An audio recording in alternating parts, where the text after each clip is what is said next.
Hello कोन्निचिवा, फेरि पनि स्वागत छ हाम्रो अर्को ब्लगमा। आज हामी काठमाडौँदेखि विराटनगरसम्मको रोमाञ्चक यात्रा गर्दैछौँ।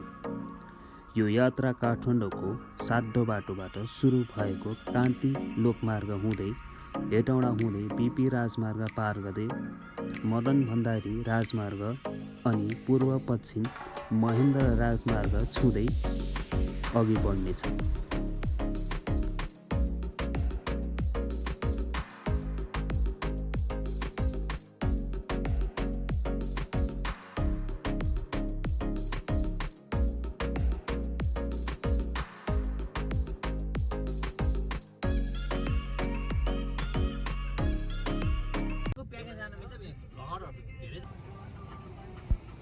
यो चाहिँ बागमती खोला हो। असोज 12 गते आएको बाढीले आधा पुल बगाएको छ भनेदेखि सँगैको बाटोलाई पनि केही क्षतिहरू पुर्याएछ। पहिला चाहिँ यहाँ पिच थियो नि, अहिले चाहिँ यसरी डोजरले खनेर बाटो बनाएको छ।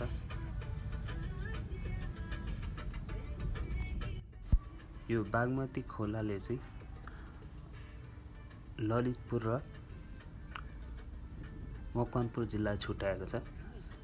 पुल पारी चाहिँ हाम्रो ललितपुर जिल्ला पर्दछ भने पुल वारीबाट चाहिँ मकवानपुर जिल्ला यहाँबाट सुरु भएको छ।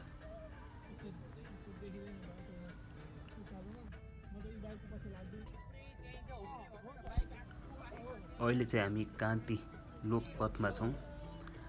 काठमाडौँदेखि हेटौँडा जोड्ने सबभन्दा छोटो मार्ग हो यो। यसको जम्मा लम्बाइ 92 किलोमिटर मात्र छ। यसको केही भाग केही राम्रो छ भने केही भाग अझै खराब छ। अझ अस्ति असोजको 12 गते गएको बाढी र पहिरोले ठाउँ ठाउँमा नराम्रोसँग क्षति पुर्याएको छ। नर्मल्ली 4 घण्टामा काठमाडौँदेखि हेटौँडा पुग्न सकिन्छ।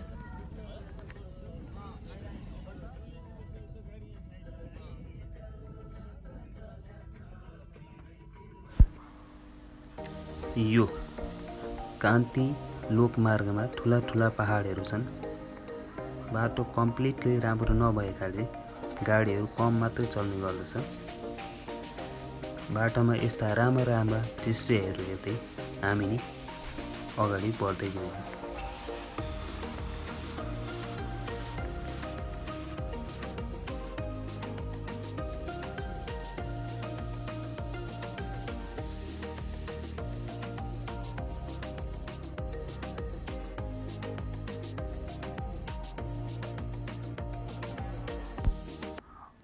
अहिले चाहिँ हामी मकवानपुर गढी नजिक आइपुगेका छौँ।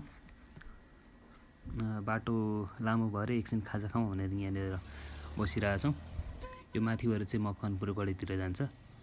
1 वर्ष अगाडि पनि म मकवानपुर गढी चाहिँ गएको हो, तर यसपालि चाहिँ हामी मकवानपुर गढी नगएर सिधै पूर्वतिर लाग्दैछौँ।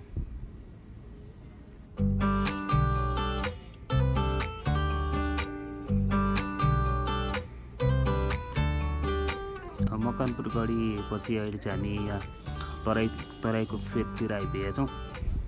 माथि पहाड चाहिँ हाम्रो लगभग सक्यो। अहिले चाहिँ यहाँ तराई अलमोस्ट तराई जस्तै देखिरहेछ। बाटो पनि खाली नै छ।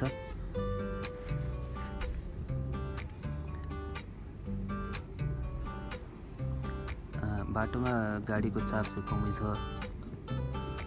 गर्मी चाहिँ तराई आएपछि अलिक बढी नै बढेको छ।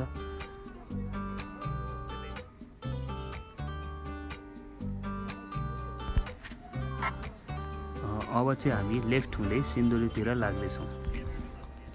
बाटो चाहिँ पुरै स्ट्रेट नै छ। एक किसिमको छुट्टै तराईको भाइब्स आइरहेछ छेउछाउबाट। यो चाहिँ हाम्रो पूर्व पश्चिम जोड्ने नयाँ राजमार्ग बनेको हो।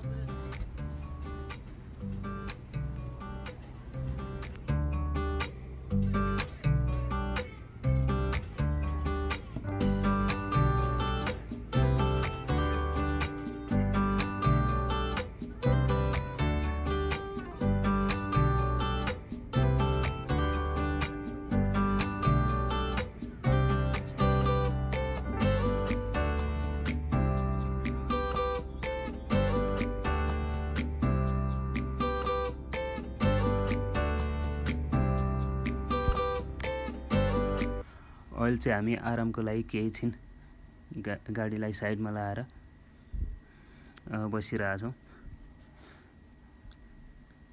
गर्मी बढेकै छ। काठमाडौँ बाटो हिँड्दा त खासै गर्मी थिएन, तर यहाँ आएपछि गर्मी चाहिँ बढेको छ। अब यहाँ हामी एकछिन बसेपछि फेरि अगाडितिर लाग्दैछौँ।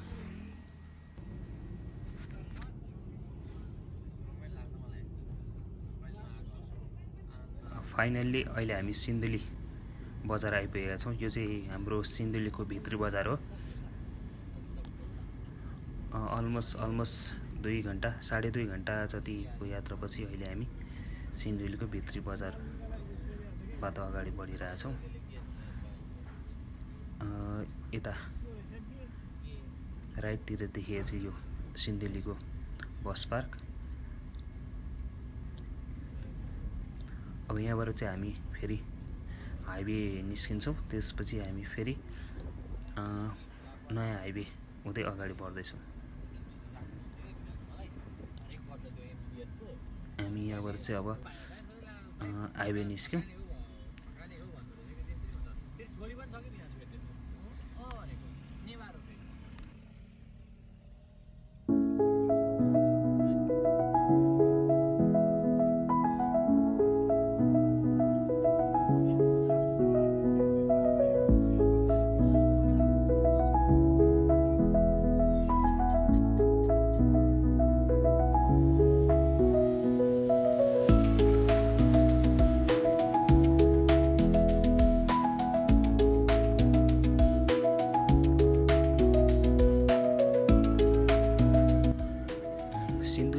बजार कटिसक्यो अहिले चाहिँ हामी सिन्धुलीको हाइवे हुँदै अगाडि बढिरहेछौँ।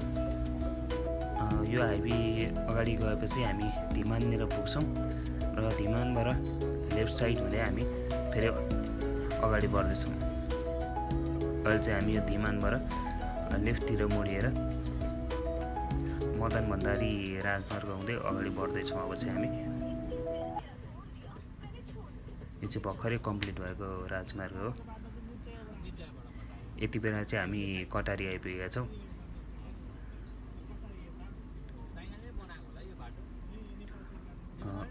यताबाट चाहिँ हाम्रो लेफ्ट साइडतिर गयो भने चाहिँ हाम्रो कटारी पुगिन्छ भने हामी चाहिँ राइट साइडतिर यहाँबाट लाग्दैछौँ। यो साइडतिर चाहिँ हाम्रो कटारी बजार छ अनि हामी चाहिँ यताबाट राइट साइडतिर लाग्दैछौँ।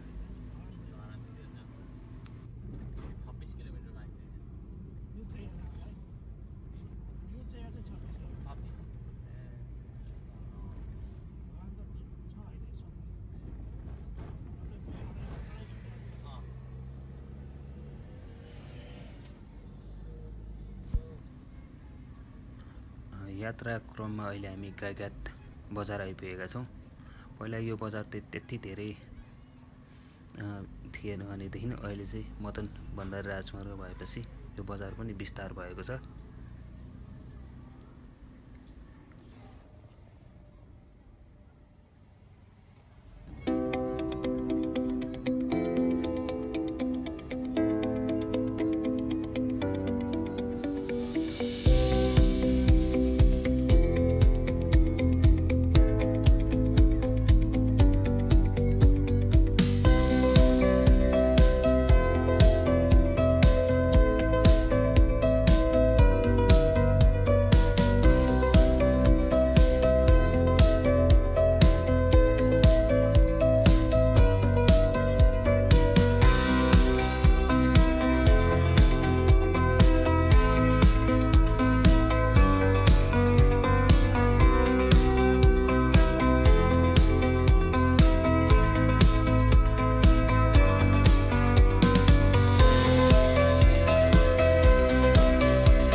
पूर्वको प्रसिद्ध ठाउँ स्पेसल्ली पेडाको लागि बर्मेजियाले हामीलाई स्वागत गरेको छ। अहिले भर्खरै हामी अहिले बरमन्जियामा प्रवेश गरेका छौँ।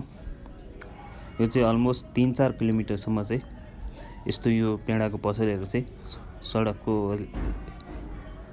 सडकको हाम्रो राइट साइड लेफ्ट साइडतिर रहेको छ। यो चाहिँ धेरै पहिलादेखि चाहिँ फेमस ठाउँ हो यो बरमन्जिया पेडाको लागि चाहिँ स्पेसल्ली चाहिँ।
यो चाहिँ बेच्नको लागि राखिएको पेडा हो। कस्टमर आएपछि चाहिँ यसरी गोलो बनाएर प्याकेटमा हालेर सेल हुन्छ। यता चाहिँ दुध तताएर पेडाको लागि भइरहेछ। दुधलाई चाहिँ यसरी तताउनु पर्दो रहेछ।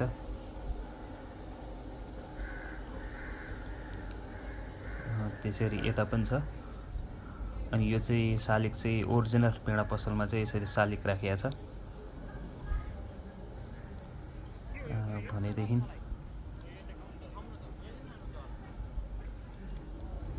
हाम्रो यतातिर पनि छ। यहाँ चाहिँ पेडा बल्ल बन्न लागेको अवस्था।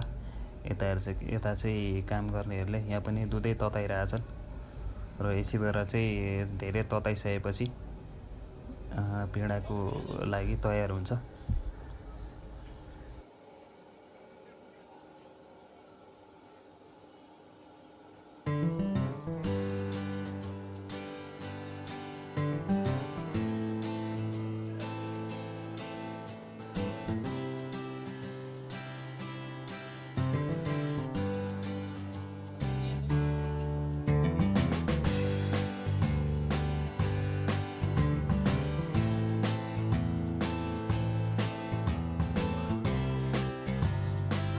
पूर्व पश्चिम हाइवेमा पर्ने एउटा प्रसिद्ध धार्मिक स्थल कङ्काली माईमा अहिले हामी आइपुगेका छौँ। भर्खर साँझ परिरहेछ र यो चाहिँ हाम्रो दसैँको बेला भएको हुनाले यता चाहिँ मेला लागिरहेछ। तराईमा चाहिँ मेला भर्ने चलन छ अहिले पनि। त्यसैमा चाहिँ यो कङ्काली माईमा चाहिँ अहिले ठुलै मेला लागेको छ। यो चाहिँ सडकको लेफ्ट राइट वेतिर मेला भर्ने आउनेहरू देखिन्छ। यो सँगै हामी अगाडि बढ्दैछौँ।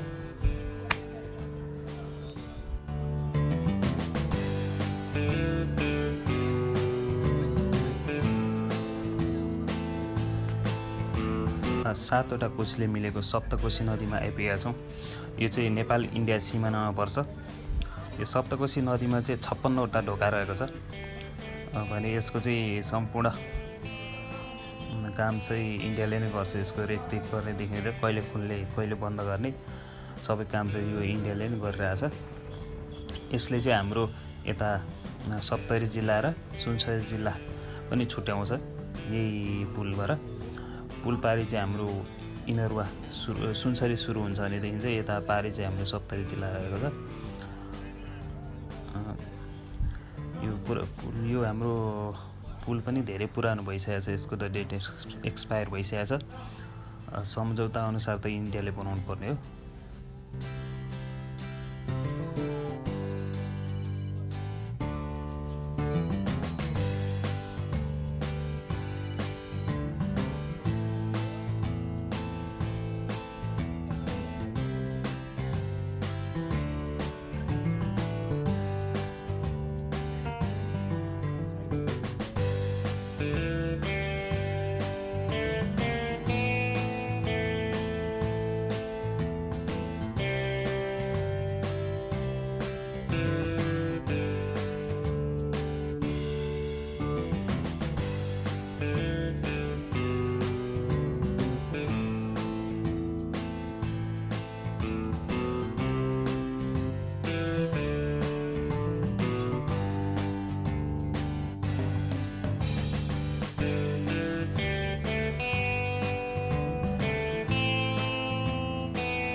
इनरुवा आइपुगेका छौँ।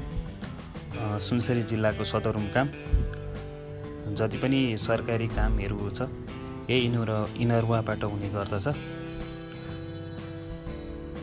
यो चाहिँ पुरानै बजार हो इनरुवा।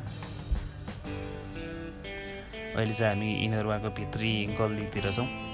यहाँबाट चाहिँ सिधै हाम्रो यता राइट लागेपछि चाहिँ इनरुवा बला हुँदै हामी दुहपी बजारतिर निस्किन्छौँ।